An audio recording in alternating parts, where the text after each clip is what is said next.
Las luces del estudio eran tan blancas que daban la impresión de que estaban cortando el aire. El silencio anterior a la transmisión era más pesado que cualquier vocerío. Las cámaras rotaban de manera pausada sobre sus ejes, centradas en el amplio escritorio de vidrio ubicado en el medio del plató. Una pantalla LED al fondo mostraba letras grandes que decían «Debate Nacional, el futuro de la democracia». Todo en el aire tenía un olor a tensión. No se trataba de un programa cualquiera. En aquella noche, el abogado constitucionalista Enrique Anaya y el presidente Nayib Bukele se sentarían juntos por primera vez en directo, sin ediciones ni filtros. El productor, al otro lado del cristal, contaba los segundos con la mano en alto. 3, 2, 1. La música de apertura llenó el lugar y las luces del set se hicieron más brillantes. La presentadora, una periodista experimentada con el cabello gris perfectamente arreglado, sonrió mientras miraba a la cámara. El Salvador, buenas noches. Hoy, un programa que promete ser histórico. El abogado Enrique Anaya y el presidente Nayib Bukele están aquí con nosotros para hablar sobre la dirección institucional del país. El ángulo de la cámara se modificó. Bukele, con una chaqueta oscura y sin corbata, tenía los brazos en la mesa, relajados. Anaya tenía una sonrisa tensa y vestía un impecable traje azul marino. Había practicado cada palabra durante varios días. Se había presentado decidido a dejar al presidente sin defensa, a exponerlo. Era su oportunidad. La periodista tomó aire profundamente y lanzó la primera pregunta. Presidente Bukele, sus detractores, incluido el señor Anaya, sostienen que su administración ha acumulado un excesivo poder en la figura del Ejecutivo. ¿Qué dice en respuesta a esas acusaciones? Bukele no se dio prisa. Miró de reojo a Anaya y después a la cámara, tomando un sorbo de agua. Contestó que los salvadoreños no optaron por un gobierno débil, seleccionaron resultados. Y cuando una persona toma medidas para modificar décadas de corrupción, los que se beneficiaban del sistema se sienten atacados. Se oyó un murmullo entre el público que estaba detrás de las cámaras. No era un foro abierto, aunque se toleraban aplausos o respuestas controladas. El ambiente se iluminó. Anaya se aproximó al micrófono. Presidente, con todo respeto, eso parece más una excusa que una explicación. La concentración del poder jamás ha conducido al progreso sino a la tiranía. Usted ha reemplazado a los jueces y ha debilitado las instituciones, y ahora nos asegura que todo es por el bienestar del pueblo. Eso no es liderazgo, sino control. Se intensificó el murmullo. Solicitando silencio, la periodista levantó una mano. Bukele no pestañeó. ¿Control? Yo lo llamo responsabilidad.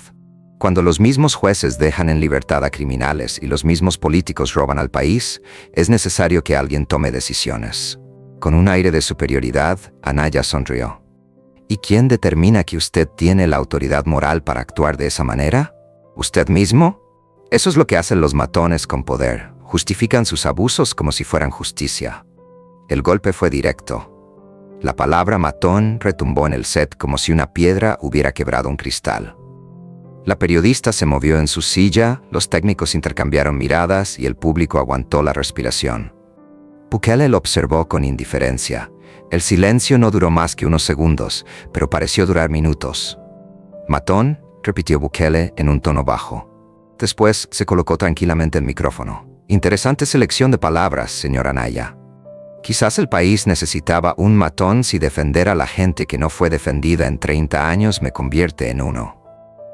La reportera trató de intervenir, pero Anaya la interrumpió alzando el tono. «Eso no es defensa, sino populismo armado. Para fortalecer su poder, usted nutre el resentimiento popular. No gobierna, sino que manipula». Bukele lo observó con tranquilidad. «¿Y usted qué hace, Enrique?»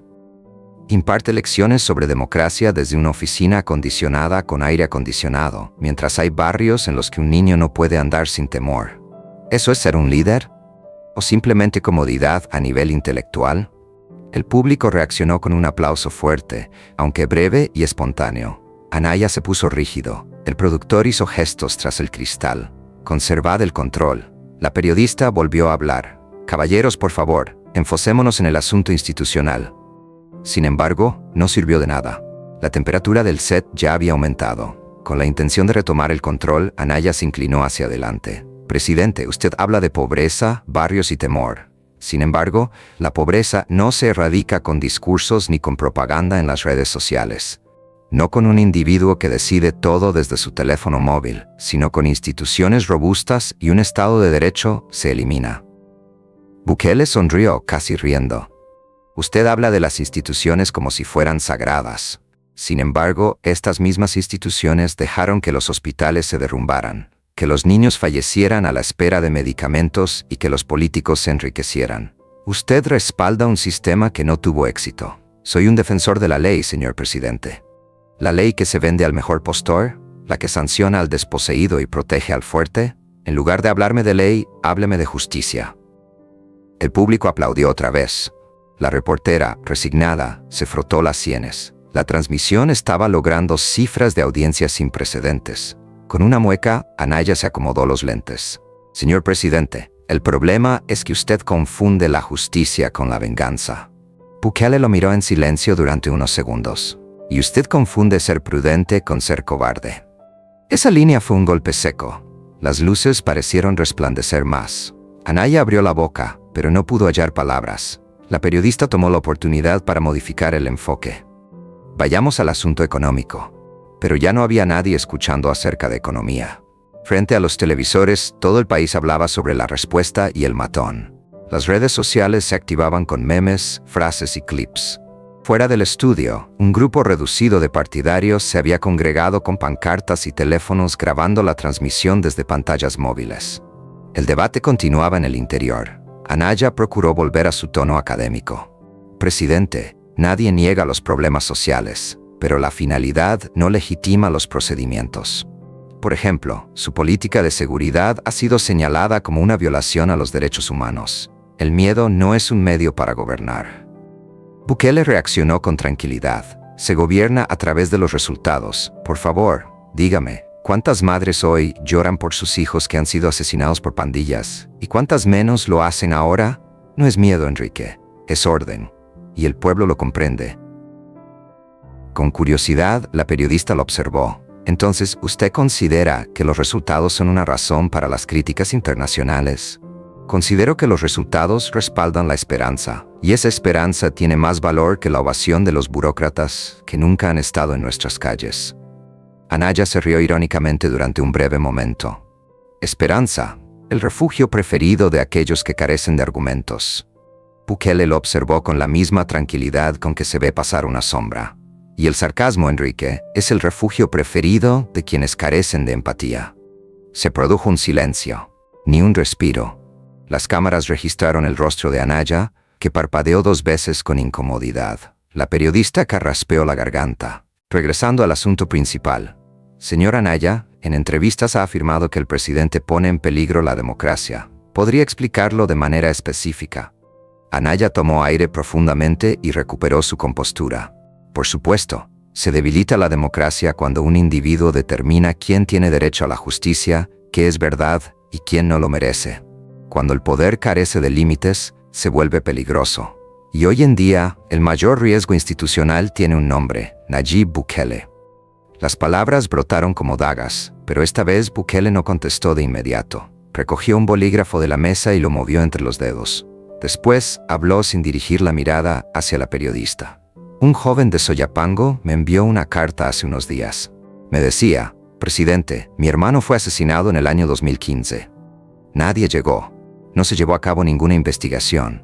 No nos escuchó nadie, pero ahora tengo la capacidad de salir a la calle y regresar a casa con mi mamá sin temor. Bukele alzó la mirada. ¿Ese es un riesgo para la democracia, Enrique? ¿O se trata de una promesa cumplida? El público volvió a aplaudir, pero el sonido esta vez fue más humano y cargado de emoción.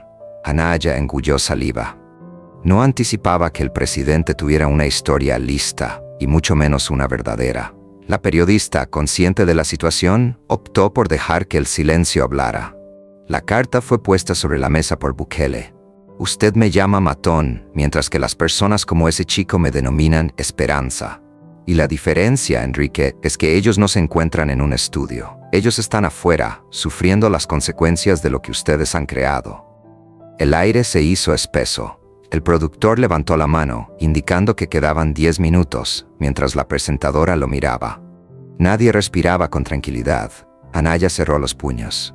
No tiene la posibilidad de ocultarse tras cartas ni detrás de historias tristes. Señor presidente, gobernar no es un espectáculo. Entonces, deje de actuar usted, replicó Bukele sin alzar la voz. A pesar de que su voz ya se oía insegura, la periodista intervino. Presidente, ¿qué dice a aquellos que lo acusan de manipular la opinión pública? Bukele se encogió de hombros. La opinión pública no es manipulable si se fundamenta en hechos. Los hechos son sencillos. Más escuelas abiertas, menos homicidios y más inversión.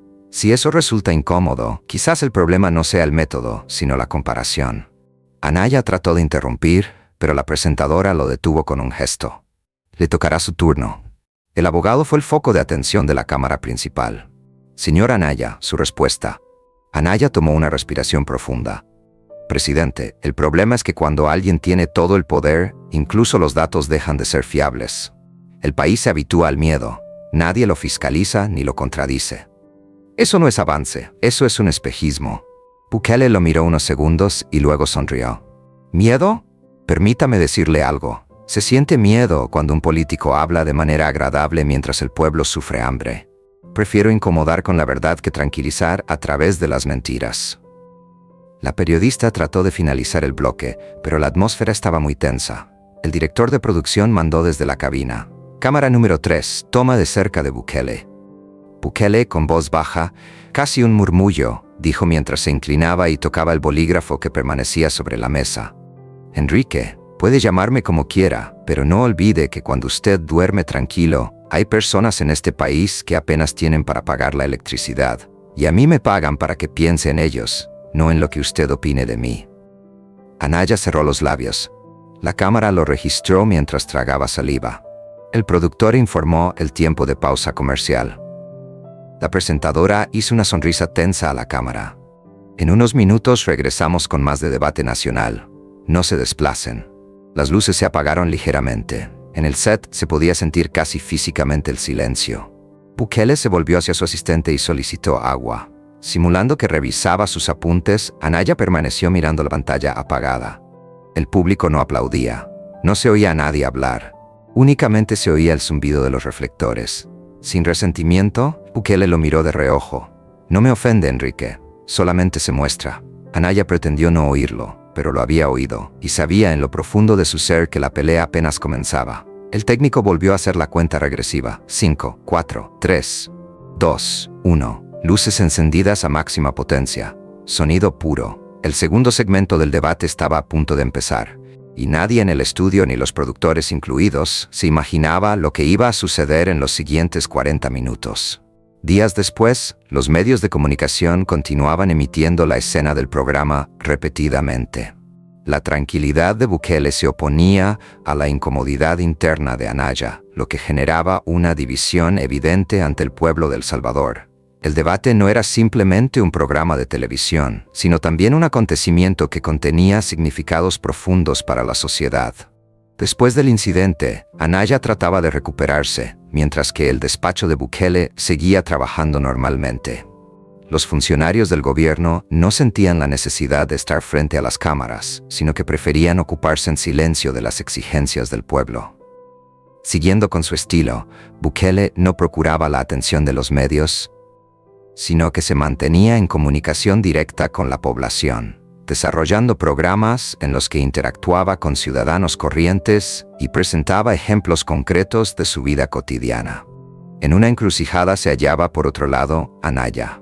Los analistas de política veían cómo ella comenzaba a apoyarse más en sus propias palabras y discursos vacíos, mientras que la gente perdía la confianza en ella. Sus ataques continuos contra Bukele solo la ponían más acorralada. Cada intervención de Anaya se percibía como una simple retórica, sin respuestas claras ni un auténtico lazo con las personas. Una noche, Anaya determinó que era necesario volver a afrontar el programa de televisión. Esta vez debería protegerse. Los productores eran conscientes de que esa noche sería diferente, aunque el programa se había planeado con gran pompa. Después de los ataques del día anterior, Anaya estaba sometido a una enorme presión mediática. La intención de redimir sus palabras era el foco de toda la emisión. Su estado emocional continuaba siendo tenso, como si estuviera combatiendo una tormenta interior, pese a los esfuerzos realizados. Hoy quiero hablar desde la responsabilidad que tengo con mi gente, empezó Anaya mientras las cámaras la enfocaban. Lo que ha pasado en estos días no solo me concierne a mí, sino también al país entero. Calificar al presidente Bukele como un matón fue una expresión contundente, pero este país requiere de un liderazgo auténtico. Él no solo está manipulando a la gente, sino que además está erosionando nuestros principios democráticos. Su rostro mostraba claramente la tensión mientras hablaba. Con un poco de precaución, el presentador formuló la pregunta. ¿Siente remordimiento por haber utilizado ese término para referirse al presidente Bukele?